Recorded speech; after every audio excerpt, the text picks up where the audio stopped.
No, it doesn't change expectations at all. Coach Casey's talked a lot, and Coach Yeski about how they fully expect us to be back there. Where this year we have a lot of position battles, and I think that's good for the team. Where last year I think a lot of guys felt like they had positions locked up.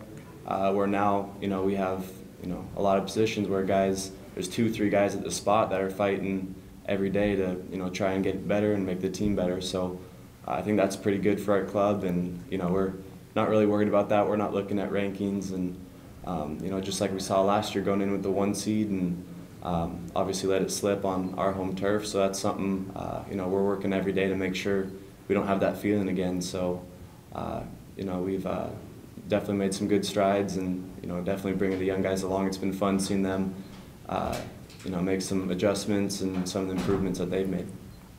Yeah, adding on to that, it doesn't really matter what the rankings are. You got to take it one pitch at a time, one game at a time, and that'll ultimately decide the outcome of your season.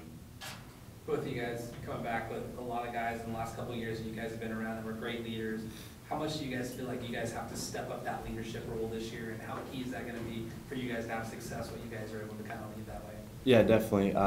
It's obviously been tough having some of the guys we've had where it's been, Boyd, Wetzler, some of those guys that are more vocal, where, us two and Timo and Logan were not very vocal guys. So that's been, something we've been working on to try and step up into that new role. So that's been a good little challenge. But, in order to get the places we need to be, we know we need to step up and be the leaders of this team. And, we've both been to Omaha, so we know, what it takes to get there and what the team needs to do. So, we've definitely both been talking and, thinking up ideas on how to get the team going to ultimately be able to, get to our goal of Omaha. That was well said. Who are some of the freshmen that have kind of stood out to you guys so far? Who have you been impressed with? From a pitching standpoint, Drew Rasmussen, he's going to have to step up and get some big innings in the bullpen. He's just a workhorse where he comes every day, and he's someone who's going to push everyone to make everyone else better. Luke Heimlich and Travis Eckert, they've looked really good on the mound. Travis being a JUCO guy, so he's got a few years under his belt at the college level, but I think they'll both get an opportunity to start. They've both been really impressive in some of the jumps they've made, whether it's mechanics or switching the pitch to a little bit different slot. Mitch Hickey's been someone who's looked really good. And Sam Tweet, all these guys are coming in, and we're all doing our best to try and push them and get them to, get those good adjustments and just get them ready for, when the scoreboard turns on to be able to give it their all. Yeah, I don't know if I can really give you a specific name because all the incoming freshmen yeah, and we have a lot, but they've all worked so hard, and they're all fighting, or everyone on the whole team is fighting for a starting job. So I could literally name every single person, but I'll save you from that. Pat said that they can be freshmen for just a little bit of time, and then that's it. You guys start thinking. We saw you a lot every day over there working inside of Truax. Do you guys feel like the young guys made progress from day one to where you are now? Yeah, absolutely. It's just trying to get that, like you said, that working culture where you show up and put your work in and then get out. So, we're trying to get these freshmen to push them along and make them feel like they're not freshmen, where that's something that Matt Boyd and Ben Wetzler and some of those guys were able to do with me, where I stepped in and, when Coach Yeski told me I was going to start, they told me that, they all believe in me and, don't go out there thinking, it's my first college start. It's just the same baseball game you can play in your whole life. So that's the same thing we're trying to instill in these guys, whether it's at the plate, they're seeing some pretty good arms every day.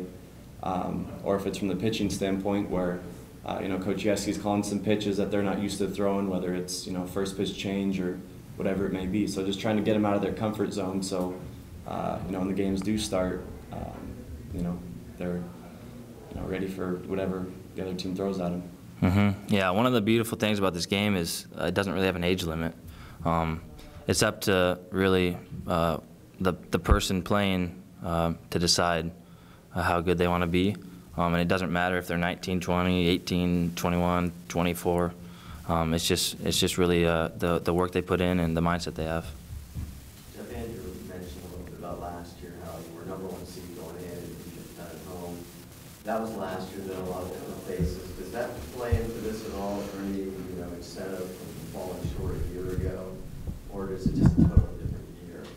Yeah, well, it's definitely a different year, but I think it's really good to learn from what happened and do everything we can to build on what we can do on this upcoming year, because it is a totally new season, totally new games, so it'll be fun to see what's going to happen. Andrew, you talked about getting a pitch in the summer, getting the command of your changeup. Tell us a little bit about how that has it continued to feel good for you, even coming out of the summer and into the workouts later. Yeah, definitely. I've talked a lot about how that's just been a pitch that's given me fits and stayed long nights trying to think up something. But working with Rob Childress, the pitching coach at Texas A&M, well, he's the head coach, but for Team USA this past summer, he taught me how they throw it over there, just a little adjustment, and for whatever reason that it started clicking right away. So that's something where in the fall I probably threw that just as much as my fastball, just trying to get that muscle memory down and getting the confidence in it. So it's been a fun pitch to play with, where whether it's long tossing with it or throwing with it off a mound, I definitely have 100 times more confidence in it this year than I did at this point last year. So that's something that Yeski and I are really excited to be able to use. And the curveball too is a lot better. So coming in with confidence in all 4 pitches is going to be real fun. Jeff, have you seen the stuff and seen the action on all that he's talking about? Yeah, I actually faced him today, and How'd it go? he got the better of me. He lined out to the second baseman. He got me. I was out. Hey, Jeff, what kind of, with so many new names and faces, what kind of offensive club or approach do you think? I mean, you haven't played yet, so is there more speed? Is there athleticism? I mean, how do you see runs coming? How are you going to get those? Mm-hmm. Yeah, that's a tough question.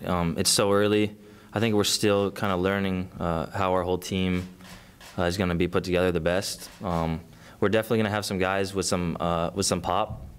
I don't know if it'll be a Michael Conforto pop, but it'll be a significant. And yeah, we have a lot of young guys with good swings, so it's tough to say, but I think we're going to have to do all the little things right, be a good bunting team, and that's always important. And that's something we've always tried to pride ourselves on here too. Yeah, I think I'll kind of let the season play out, and then you guys can see how it all works out. Both of you keep talking about pushing the freshmen to get them ready mentally. I mean, is that a locker room talk? Is that spending time with them off the field?